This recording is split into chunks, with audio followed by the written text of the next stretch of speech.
अस्सलाम वालेकुम। सी लैंग्वेज की सीरीज़ के लेक्चर नंबर 13 के साथ मैं हूं मकबूल हुसैन।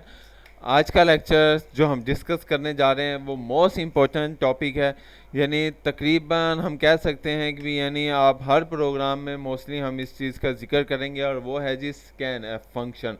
स्कैन एफ फंक्शन आपको मैं बताता चला जाऊँ, किसी भी वैल्यूज़ को यूज़र से जब हमने लेना होगा तो उसके लिए हम जो फंक्शन इस्तेमाल करेंगे वो स्कैन एफ फंक्शन का इस्तेमाल होगा। पहले जो हम इस्तेमाल करते थे यानी प्रिंट एफ फंक्शन इस्तेमाल करते थे। प्रिंट एफ फंक्शन किसी भी वैल्यू को शो करवाने के लिए प्रिंट एफ फंक्शन का इस्तेमाल करते थे, और वो वैल्यू ऑलरेडी हमारे पास मौजूद होती थी या हम अपनी तरफ से ले लेते थे। लेकिन अब हम स्कैन एफ फंक्शन इस्तेमाल करेंगे, यानी हमने वैल्यू अब यूज़र से लेनी है। यूज़र जो भी वैल्यू देगा उसको हम क्या चीज़ें यानी इस्तेमाल करेंगे और उससे क्या चीज़ें प्रोसेस करके शो करवाएंगे। जिस तरीके से हम कैलकुलेटर में यूज़र से वैल्यू मांगते हैं और कैलकुलेटर जो है उसे कैलकुलेट करके स्क्रीन पे शो करवा देता है, तो हम यहाँ पर आपको एक छोटा सा प्रोग्राम भी बनाकर दिखाएंगे कैलकुलेटर की तरह का। यानी दो वैल्यूज़ यूज़र से मांगेंगे और उससे बाद क्या चीज़ें उसे शो करवाएंगे। यानी यूज़र से किस तरीके से वैल्यूज़ मांगी जाती है उसके बारे में आज डिस्कस करेंगे। तो scan a function, what is scanf function? Scanf function is used to get input from the user, यानी यूज़र से कोई भी इनपुट लेनी हो तो उसके लिए जो हम इस्तेमाल करते हैं वो आमतौर पर कीबोर्ड का इस्तेमाल करते हैं। तो यानी the input store in the variables in this specified format, ख़ास फॉर्मेट होता है जिसके ज़रिए क्या चीज़ें हम यूज़र से वैल्यू मांगी जाती है। तो सिंटैक्स और फॉर्मेट स्पेसिफाई, तो सबसे पहले स्कैन एफ ब्रैकेट के अंदर फॉर्मेट स्ट्रिंग आएगा। फॉर्मेट स्ट्रिंग लास्ट लेक्चरों में भी हम डिस्कस कर चुके हैं, यानी जो प्रिंट एफ फंक्शन के अंदर ही इस्तेमाल होता था वही फॉर्मेट स्ट्रिंग है।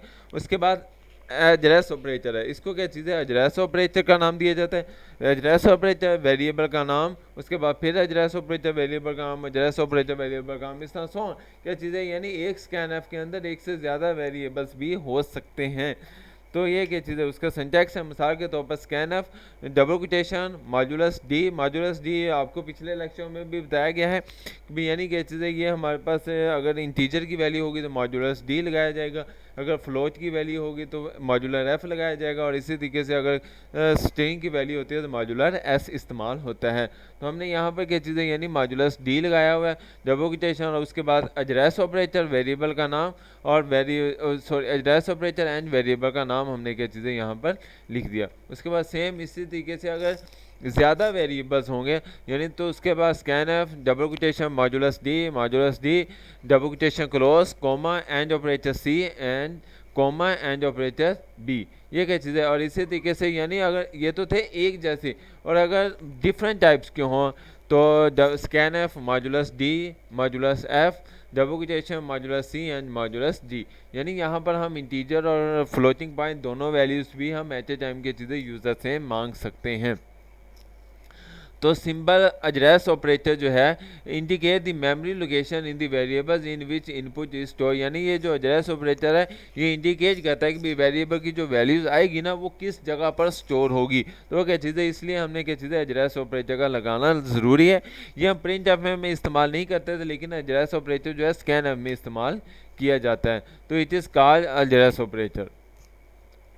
हमारे पास यहाँ पर एक प्रोग्राम है उसकी तो प्रोग्राम की चीज़ें यानी write a program so that the accept three values instead of two and add the three together, यानी यूज़र से दो वैल्यूज़ मांगे और उसको क्या चीज़ें ऐड करें और उनका जो जवाब है वो स्क्रीन पर शो करवाएं। तो हमारे सामने जो है यानी सबसे पहले hash include studio data, hash include continue data, int main, उसके बाद क्या चीज़ें हम ब्रैकेट स्टार्ट करेंगे और तीन वेरिएबल्स हम डिक्लेयर करवाएंगे, क्योंकि जब दो वैल्यूज़ यूज़र से मांगनी है तो यानी पहली वैल्यू ए में पहली वैल्यू आ जाएगी, बी में दूसरी वैल्यू आ जाएगी, और ए को बी में जमा करेंगे और किस में डाल देंगे, सी में डाल देंगे। अब इसको मांगने का तरीका देखो ये इस तरीके से, यानी पहले यूज़र से कहेंगे print F enter the first value, और स्कैन एफ में सेम उसी तरीके से जिस तरीके से मैं अभी बताकर आया हूँ, यानी मॉड्यूलस डी एंड ऑपरेटर ए, यानी वेरिएबल का नाम, यानी पहली वैल्यू आपके पास आ जाएगी।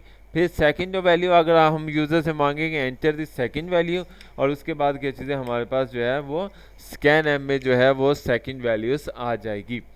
तो उसके बाद क्या चीज़ें हम फंक्शन यानी अर्थमेटिक ऑपरेटर इस्तेमाल करते हुए क्या चीज़ें फार्मूला लगाएंगे, यानी सी बराबर होता है ए प्लस बी, यानी ए को बी में जमा करो और उसको किस में डाल दो, यानी सी में डाल दो, और उसके बाद जो है हम क्या चीज़ें सी को शो करवा देंगे। तो यानी सी को हम इस तरीके से शो करवाएंगे, यानी modulus d plus modulus d बराबर होता है modulus d double quotation close comma a b and c, और उसके बाद गैर स्विच लगाकर हम क्या चीज़ें प्रोग्राम ख़त्म कर देंगे, और उसके बाद आउटपुट आपकी स्क्रीन पर है। इसको हम क्या चीज़ें यानी हम इस तरीके से भी यानी जब सी प्लस प्लस में भी आपको बनाकर दिखाते हैं, जिस तरीके से ये देखें हमारे पास वही प्रोग्राम है हमारे पास, यानी एंटर फर्स्ट वैल्यू ए में आ गया, एंटर सेकंड वैल्यू बी में आ गया, ए को बी में जमा किया और उसमें सी में, अगर उसके बाद सी को हमने क्या चीज़ें शो करवाए।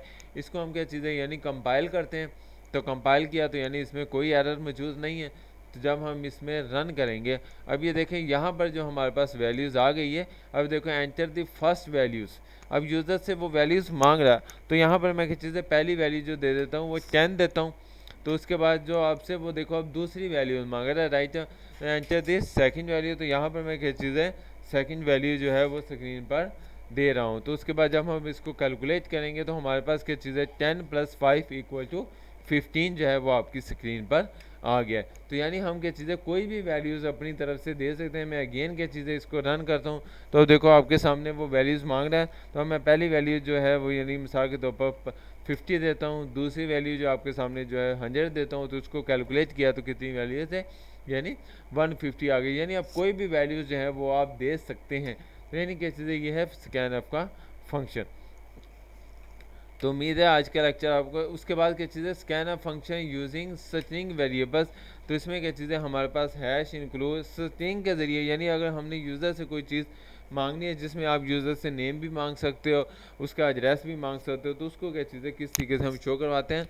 तो same hash include studio dot H int main bracket start 4 STR bracket में हमने 20 लिखा हुआ है, STR ब्रैकेट 2 यानी वेरिएबल 1 और वेरिएबल 2, और क्या चीज़ है 30, यानी ये 20 जो है ये शो करवाता है कि आपने क्या चीज़ें 20 वैल्यूज़ जो है ना यहाँ पर स्टोर करनी है। और इसके अलावा 30 का मतलब कि यानी आप 30 वैल्यूज़ जो हैं आप इसमें लिख सकते हैं।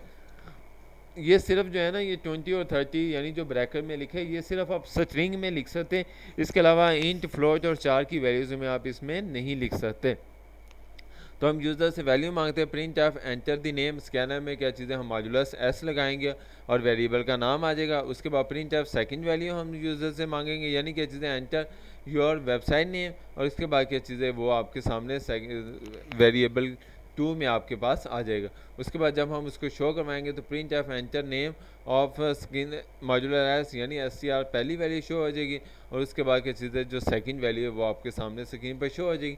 आप उसको गैर सी एच से भी ख़त्म कर सकते हो और क्या चीज़ें रिटर्न 0 से भी प्रोग्राम को टर्मिनेट कर सकते हैं।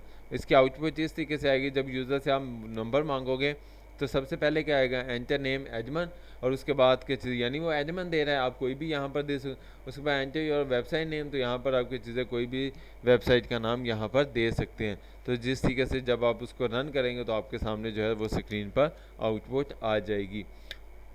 उसके बाद आल data type scan of function, यानी यूज़र से अगर हर किस्म की वैल्यूज़ मिसाल के तौर पर इंट की, फ्लोट की, 4 वगैरह 4 की उस स्ट्रिंग की मांगनी हो तो आप उसको इस तरीके से हम प्रोग्राम बनाएंगे। यानी उसमें इंट n हो जाएगा, फ्लोट x हो जाएगा, उसके बाद 4 नेम, और उसके बाद 101 और 4 ग्रेड आ गए। अब देखें हमारे पास के जिस तरीके से मैंने कहा था, यानी अगर हमने नेम लिखना है तो नेम एक से ज़्यादा करैक्टर होते हैं, तो इसलिए क्या चीज़ें हम यहाँ पर लिख सकते हैं, यानी 101 डिजिट करैक्टर आप इसमें लिख सकते हो। ग्रेड में तो सिर्फ एक ही करैक्टर आना है, इसलिए हम क्या चीज़ें ये ब्रैकेट इस्तेमाल नहीं करें। अब यूज़र से देखो स्कैनर में यानी प्रिंट एफ यूज़र से ग्रेड मांगा, स्कैनर में ग्रेड आ गया, फिर यूज़र से क्या चीज़ें इंटीजर में वैल्यू मांगी और स्कैनफ यानी n में वो वैल्यूज़ आ गई। सेम इसी तरीके से जब हम print F enter the floating point number यानी फ्लोटिंग पॉइंट वैल्यू मांगेगा और स्कैनफ यानी x में फ्लोट की वैल्यू आ जाएगी, और उसके बाद क्या चीज़ें यानी print F first of the name यानी नेम मांगेंगे और क्या चीज़ें स्कैनफ में नेम आ जाएगा। और हम क्या चीज़ें इसको इकट्ठा क्या चीज़ें हम शो भी करवा सकते हैं, यानी print f my grade is modulus c hello, यानी पहला यानी वेरिएबल का नाम आ जाएगा, फिर उसके बाद मॉड्यूलस एस वाली वैल्यूज़ आ जाएगी, उसके बाद क्या चीज़ें इंटीजर वाली, और लास्ट में क्या चीज़ें फ्लोटिंग पॉइंट वाली वैल्यूज़, और डबल कोटेशन लगा के क्या चीज़ें हम तीनों जो है नेम n और x जो है यहाँ पर शो करवा सकते हैं। उम्मीद है आज का लेक्चर आपको समझ आया होगा। अगर कोई भी टॉपिक समझ ना आए तो हम उससे डिस्कस कर सकते हैं। अपना ख्याल रखिएगा। अल्लाह हाफिज़, फ़ी अमानिल्लाह।